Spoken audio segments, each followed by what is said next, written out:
Exercise number 360. Start. Sir, almost all the newspapers in the country have spoken rather strongly against the reckless imposition of sales tax. But we find that the government have not paid any heed to the criticism made against the sales tax. On the contrary, the government have been issuing circular after circular calling upon the state governments to raise additional money by taxation, especially by imposing the sales tax. Now, as you know, even in the meeting of the National Development Council, which was held some time back, the state chief ministers pointed out that they were not in a position to raise more than rupees 300 crores by way of taxation, while the central government demanded that they should raise rupees 225 crores by way of additional taxation in their respective states, leaving aside the central taxes. Almost all the ministers objected to this proposal, and they said that their capacity as far as taxation was concerned in their states had reached the saturation point and that it would not be possible for them at all to go beyond the limit of rupees 300 crores.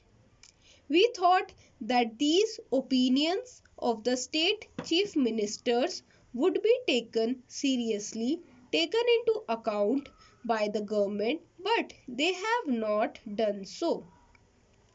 And we are extremely disappointed to find in the second 5-year plan, to which I shall come later, that out of the amount of rupees 400 crores representing the uncovered gap, they want to raise rupees 300 crores by way of taxation, and I have not the slightest doubt in my mind that there will be a greater pressure on the states to impose taxes on various things. Now, as you know, the states are not in a position to impose any income tax that is beyond their jurisdiction. They can only impose certain other types of taxes, for example, the sales tax and so on. In fact, sales tax is the real thing as far as the states are concerned.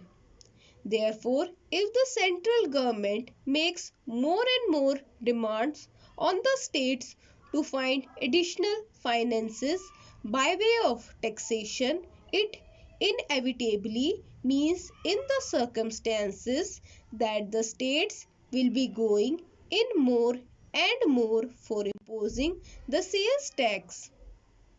Now, the central government is likely to come into the picture for imposing sales tax. Sir, you might feel that since one party is in power, probably they will not be at cross purposes.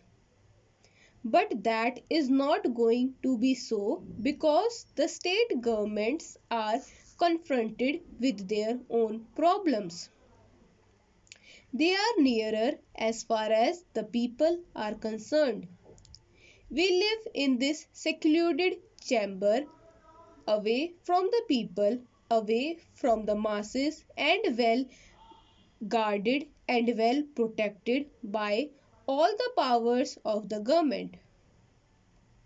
But it is difficult for the states to avoid mass demonstrations in and around the assembly house. Such things happen, and the state ministers, since they live nearer the people, are more bothered about the demands and the developments in their respective areas than the central government. and naturally they will hesitate to impose such taxes as cause discontent among the people, and such taxes which made it difficult for the MLAs to go about in the villages or in the towns. We have seen how during the last 2 or 3 years the state governments have not been very enthusiastic about imposing sales tax despite pressure from the central government. Not that they are at all opposed to it. They do not impose taxes, but they find it difficult to do it because of very strong, healthy, and vehement opposition on the part of the public in their respective states.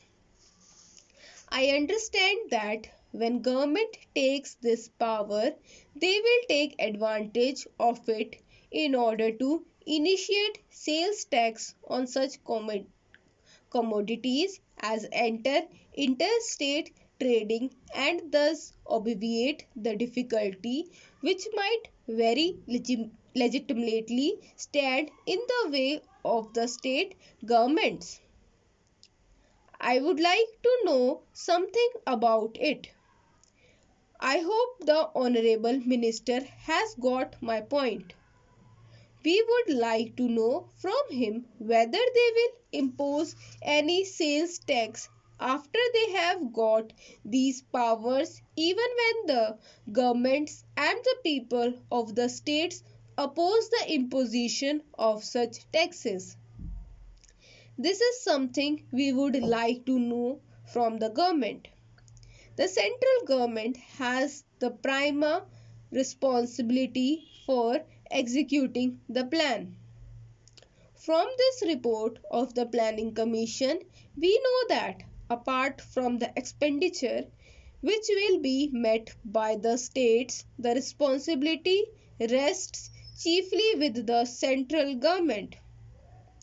All the financial powers are concentrated in the hands of the central government, and it is therefore the duty of the central government to find money not in this manner by encroaching on the powers of the states, by curtailing their powers, by imposing taxes like the sales tax, but from other sources such as income tax, corporate tax, and so on.